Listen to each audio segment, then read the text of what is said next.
निकल रहे भाई, आ रहे हैं। एक बार बोल देते हैं, यही बोल देते हैं। अभी खोलना मत, अभी खोलना मत। ये कैमरा में अंदर फंसता है तो। अरे नहीं भाई, भैया एक पर जाइए, एक रुक जाओ, एक पर बोलिए अंदर ही। सब अभी हम लोग यहीं पर बाइट लेंगे, यहीं पर बाइट लेंगे।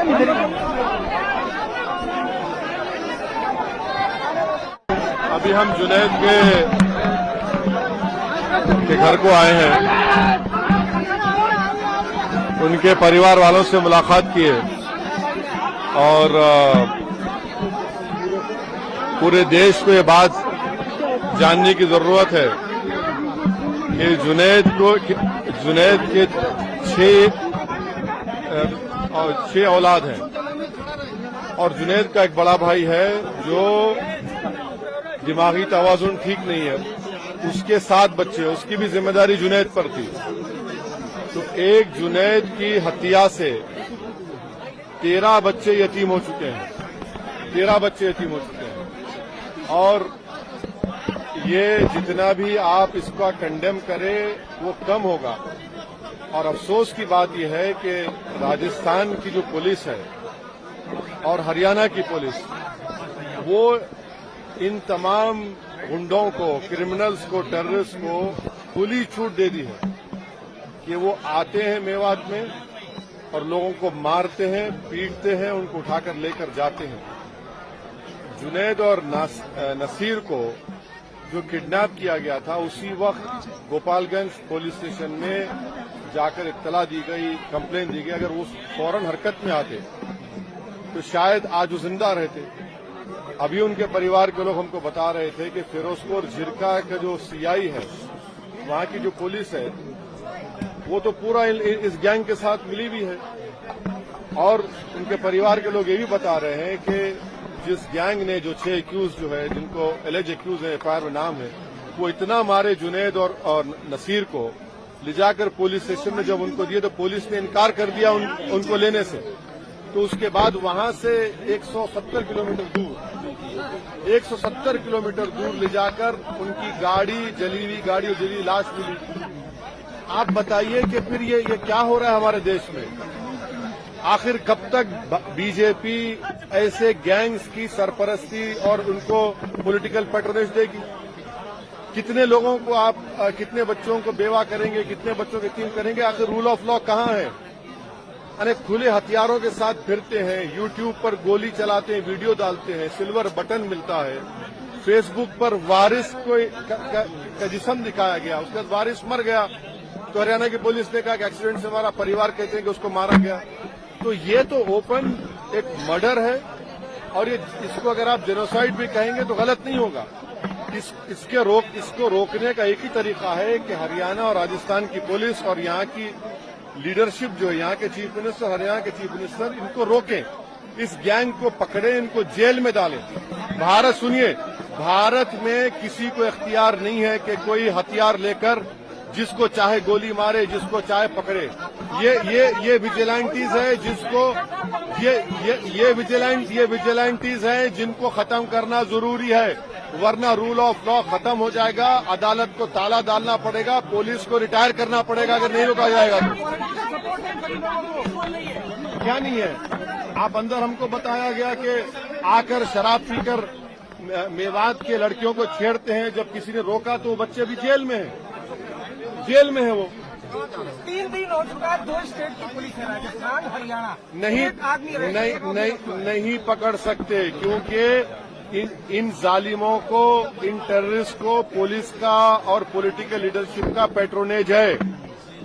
जब तक सियासी लीडरशिप इनके साथ रहेगी इनको कुछ नहीं होगा। आप लिख के रख लीजिए हमारी बात।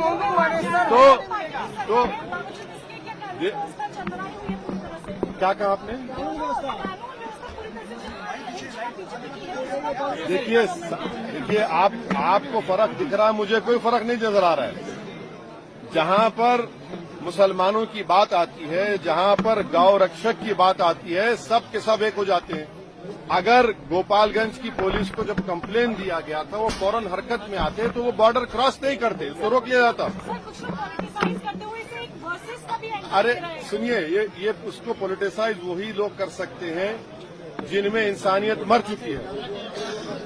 अगर आप इंसाफ दिलाना चाहते हैं तो इन सो कॉल्ड गौ रक्षक जहां कहीं विदेश में है, इनको रोकिए, वरना पुलिस के जितने आप रिटायर कर दीजिए, कोर्ट्स को बंद कर दीजिए, क्या जरूरत है, इनके हवाले कर दीजिए। आप पुलिस की बात करें, मोनू मानेसर जो इसमें आरोपी है, वो हरियाणा पुलिस के कई अधिकारियों के साथ मीटिंग करते हुए वो जिस शख्स का आपने नाम लिया, वो कासिम को 12th स्टैंडर्ड के लड़के को गोली मारता है, एफआईआर में नाम है, फिर भी नहीं पकड़ रही पुलिस उसको।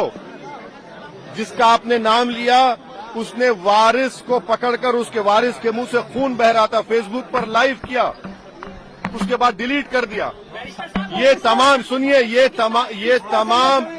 तमाम जालिमों को, टेररिस्ट को पॉलिटिकल पैट्रोनेज है। मैं देश के प्रधानमंत्री से डिमांड करता हूं कि आपकी पार्टी, आपकी सरकार इन लोगों की मदद करना छोड़िए। पुलिस अगर अपना काम नहीं करेगी तो फिर कौन करेगा? अगर आपकी पॉलिटिकल लीडरशिप काम नहीं करेगी तो देश तो फिर इन विजिलेंटी से चलेगा। वैसे साहब, क्या लग रहा है कि पॉलिटिकल पार्टी से पॉलिटिकल एनर्जी लेने की कोशिश कर रही है? भाई साहब, चाहे वो कांग्रेस हो, बीजेपी हो, वो एमएम हो। देखिए, इन पीड़ित परिवार का एक ही डिमांड है कि उनको सबसे पहले उनको गिरफ्तार किया जाए और एक स्पेशल कोर्ट के जरिए उन पर केस चलाया जाए और उनको सजा मिले। और चौथी बात यह है कि ये जो जुल्म हर महीने या 10 दिन में होता है, ये बंद होना चाहिए। इन मेवात के मियों पर, ये गरीब हैं, इन पर आप आकर मारते हैं। और डेटा क्या बताता है? डेटा ये बताता है कि भारत में भैंस बढ़ रही है और गाय कम हो रही है। कैसे कम हो रही है? फिर आप इनको रोकिए। ये होते कौन है कि अपने हाथ में कानून लेंगे, ये जिसको चाहे मारेंगे, जिसको चाहे मर्डर कर देंगे। मेवात के इलाके की बात है, कहीं और भी ऐसी घटनाएं बहुत सी जगहों पर कहां नहीं हो रहा है। देखिए, पिछले चाहे पीलू खान हो, इखलाक हो, ये सब रकबर हो, कितना होगा ये? इसको सरकार को इन मिलिशियाज को रोकना और सख्ती से कुचलने की जरूरत है। वरना आप कह दीजिए, सरकार कह दे कि भाई ये लोग ही पुलिस है, ये लोग ही कोर्ट है। उसके बाद देखिए क्या होता है। फिर क्या आप किस राह पर लेकर जाएंगे? ये लोग रेडिकलाइज हो चुके हैं और ये जो मार रहे हैं मुसलमानों को, रेडिकलाइज हो चुके हैं लोग, हाईली रेडिकलाइज हैं ये लोग। कौन कर रहा है? ये अरे कौन कर रहा है? बीजेपी कर रही है, इनको बीजेपी सपोर्ट कर रही है। कांग्रेस की सरकार खामोश बैठी है। अगर कांग्रेस की सरकार वहां पर फौरन एक्शन लेती, इनको बचा लेती, रोक देती, कुछ नहीं कर रहे हैं आप। अरे कांग्रेस, अगर बीजेपी माहौल खराब, चलिए मैं अशोक गहलोत से कह रहा हूं कि पुलिस को भिजाइए हरियाणा में, उन तमाम बदमाशों को उठाकर लेकर आइए। आप नहीं जा सकते, पुलिस नहीं जा सकती हरियाणा को। आप नहीं, जब आपने एफआईआर में नाम लिख दिया, जाइए पीटी वारंट लेकर उठा कर लाइए उनको। कौन रोक रहा है आपको? उनको अरे वो चुनाव की बात नहीं है। नहीं, ये चुनाव की बात नहीं है। नहीं, ये चुनाव की बात नहीं है। ये चुनाव की बात नहीं है, ये इंसानों की जान की बात है। अरे छोड़िए भाई, सत्ता की लड़ाई नहीं है ये, जान बचाना है, देश को बचाना है। वरना अगर ये बढ़ता जाएगा तो फिर याद रखिए, किसी को भी गोली चला देंगे, किसी को पकड़ लेंगे, किसी को मार देंगे। चलिए।